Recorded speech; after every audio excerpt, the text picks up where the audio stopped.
नमस्कार, Byju's exam prep IAS Hindi में आप सभी का स्वागत है। और आज हम 19 मई के प्रमुख समाचारों पर आधारित कुछ प्रश्नों पर चर्चा करने वाले हैं। तो आइए शुरू करते हैं आज का डेली क्विज। आज के प्रश्नों पर चर्चा करने से पहले एक महत्वपूर्ण सूचना आप सभी के लिए है। सिविल सेवा परीक्षा 2023 को ध्यान में रखते हुए हमारे द्वारा एक सेमिनार का आयोजन 21 मई को शाम के 6 बजे से किया जाएगा, जिसका विषय होगा कि सिविल सेवा परीक्षा 2023 की तैयारी के दौरान प्रभावशाली नोट्स कैसे बनाएं। आप सभी इस सेमिनार में भाग ले सकते हैं।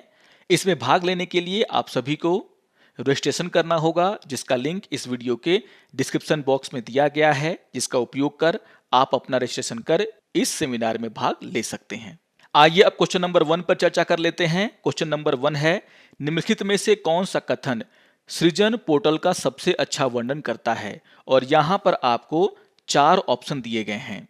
तो यहां पर चर्चा की जा रही है सृजन पोर्टल को लेकर के, और आप सभी को ध्यान में रखना है कि इससे जुड़ा हुआ एक न्यूज कल के पीआईबी में आया था। अगर हम सृजन पोर्टल की बात करें तो सृजन पोर्टल एक ऐसा पोर्टल है जहां पर उन वस्तुओं और सामानों के बारे में जानकारी रहता है जिसे हमारी सेना को स्वदेशीकरण करना है। यानी कि विक्रेताओं को यहां पर यह पता चलता रहता है कि कौन से ऐसी वस्तुएं हैं जिसे सेना स्वदेशी तौर पर खरीदना चाहती है, जिससे कि इसके विक्रेता आसानी से अपनी स्वदेशी वस्तुओं को सेना तक पहुंचा सकें। और इसके आधार पर अगर देखा जाए तो यहां पर जो ऑप्शन नंबर ए है, जिसमें कहा गया है एक ऑनलाइन पोर्टल जो उन रक्षा मदों तक पहुंच प्रदान करता है जिसका स्वदेशीकरण किया जाना है, यह सही तरीके से सृजन पोर्टल का अच्छा वर्णन करता है।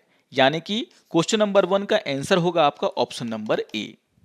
आइए अब क्वेश्चन नंबर 2 पर चर्चा कर लेते हैं। क्वेश्चन नंबर 2 है, भारत में असमानता की स्थिति के संदर्भ में निम्नलिखित कथनों में से कौन सा कथन गलत है। और यहां पर आपको 3 कथन दिए गए हैं। यहां पर पहला कथन है, रिपोर्ट प्रधानमंत्री की आर्थिक सलाहकार परिषद द्वारा अधिकृत तथा राष्ट्रीय नमूना सर्वेक्षण कार्यालय द्वारा तैयार की गई थी। तो यहां पर हम चर्चा कर रहे हैं भारत में असमानता की स्थिति पर जो रिपोर्ट आया है उसको लेकर के।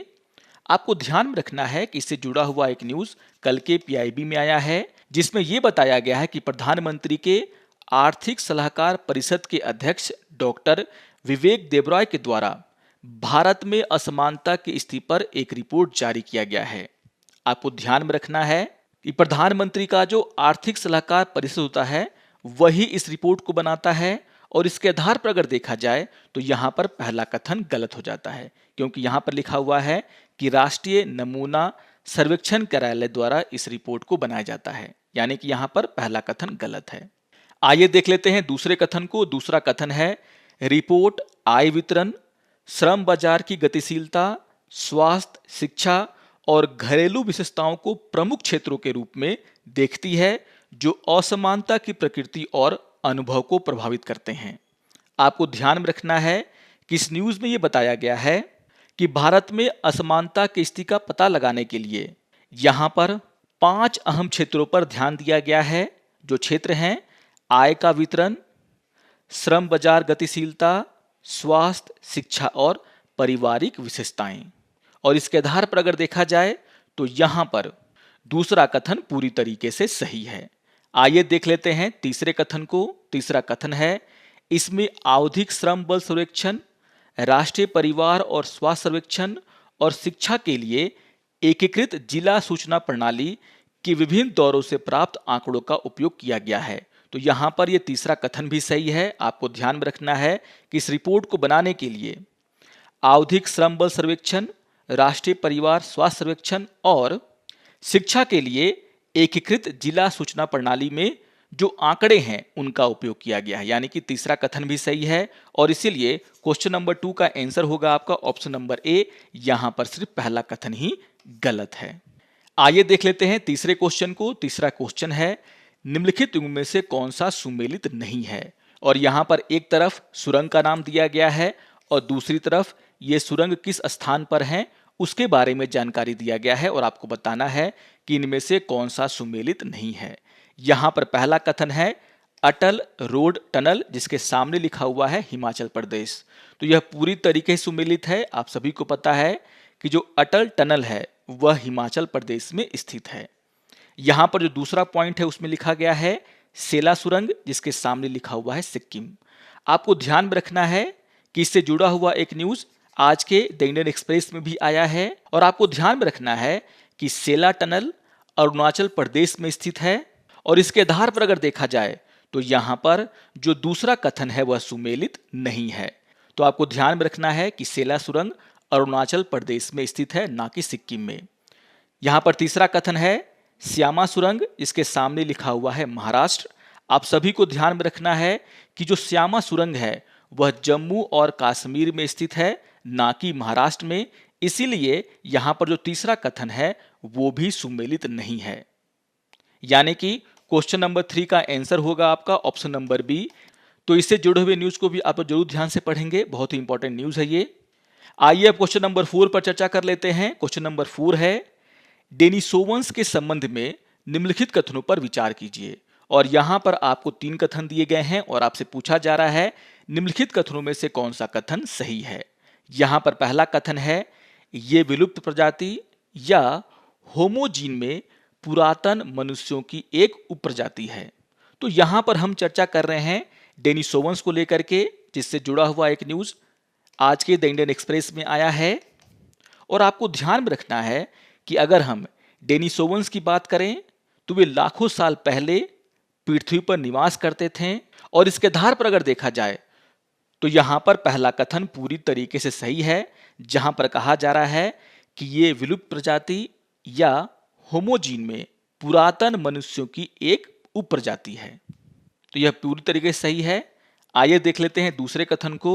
दूसरा कथन है ये कुछ क्षेत्रों में निएंडरथल के साथ सह अस्तित्व के लिए जाने जाते हैं।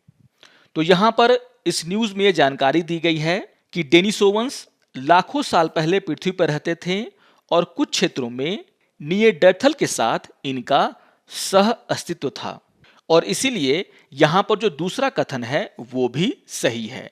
आइए देख लेते हैं तीसरे कथन को। तीसरा कथन है ये अब तक पाए जाने वाले सबसे छोटे पूर्ण विकसित डायनासोर हैं। तो यहां पर यह कथन पूरी तरीके से गलत है। डेनिसोवंस मनुष्यों की प्रजाति है, ना कि डायनासोर की। और इसीलिए क्वेश्चन नंबर 4 का आंसर होगा आपका ऑप्शन नंबर ए। यहां पर पहला और दूसरा कथन सही है। तो बहुत ही महत्वपूर्ण समाचार है ये, इसको आप लोग जरूर पढ़ेंगे। आइए अब एक प्रीवियस ईयर क्वेश्चन पे चर्चा कर लेते हैं। क्वेश्चन नंबर 5 है निम्नलिखित जीवों में से कौन सा अन्य 3 के वर्ग से संबंधित नहीं है। और यहां पर आपको 4 जीवों के नाम दिए गए हैं, केकड़ा, घुन, बिच्छू और मकड़ी। आपको ध्यान में रखना है कि इन चारों में से जो केकड़ा है वह इन 3 जीवों से अलग है, क्योंकि जो केकड़ा है वह क्रस्टेशियंस की श्रेणी से संबंधित है, जबकि घुन, मकड़ी और बिच्छू अर्चिड की श्रेणी में आते हैं। यानी कि क्वेश्चन नंबर 5 का जो आंसर होगा वो होगा आपका ऑप्शन नंबर ए, केकड़ा। आइए अब आज के तथ्य के ऊपर चर्चा कर लेते हैं। और आज हम चर्चा करने वाले हैं राष्ट्रीय डिजिटल शैक्षिक वास्तुकला को लेकर के। इससे जुड़ा हुआ एक न्यूज कल के पीआईबी में आया है, जहां पर यह कहा गया है कि केंद्रीय रक्षा मंत्री श्री धर्मेंद्र प्रधान के द्वारा राष्ट्रीय शैक्षिक प्रौद्योगिकी मंच और राष्ट्रीय डिजिटल शैक्षिक वास्तुकला के तहत हुई प्रगति की समीक्षा की गई। अगर हम राष्ट्रीय डिजिटल शैक्षिक वास्तुकला की बात करें तो आपको ध्यान में रखना है कि हमारे देश में डिजिटल शिक्षा को बढ़ाने के लिए इसको आरंभ किया गया था। राष्ट्रीय डिजिटल शैक्षिक वास्तुकला उन सिद्धांतों का निर्माण करता है, मानकों का निर्माण करता है, दिशा निर्देशों का निर्माण करता है, जिससे कि हमारे देश में डिजिटल शिक्षा के लिए एक इकोसिस्टम बनाया जा सके, जिसका उपयोग करके राज्य सरकारें और खुद केंद्र सरकार हमारे देश में डिजिटल शिक्षा को बढ़ावा दे सके। तो आपको ध्यान में रखना है कि इसके द्वारा डिजिटल शिक्षा को बढ़ावा देने के लिए सिद्धांत, मानक, विशिष्टताओं, बिल्डिंग ब्लॉक्स और दिशा निर्देशों को बनाया जाता है, ताकि हमारे देश में डिजिटल शिक्षा को बढ़ावा मिल सके। सुलभ, सस्ती और गुणवत्तापूर्ण शिक्षा सभी के लिए सुनिश्चित हो सके और किस तरीके से हम इसमें प्रौद्योगिकी का लाभ उठा सकते हैं, इसको लेकर के यह काम करता है। तो बहुत ही इंपॉर्टेंट न्यूज है ये, इसको भी आप लोग जरूर ध्यान से पढ़ेंगे। आशा करता हूं कि आपको आज का ये डेली क्विज पसंद आया होगा। सारे क्वेश्चंस बहुत ही महत्वपूर्ण हैं, इनको आप जरूर रिवाइज करेंगे।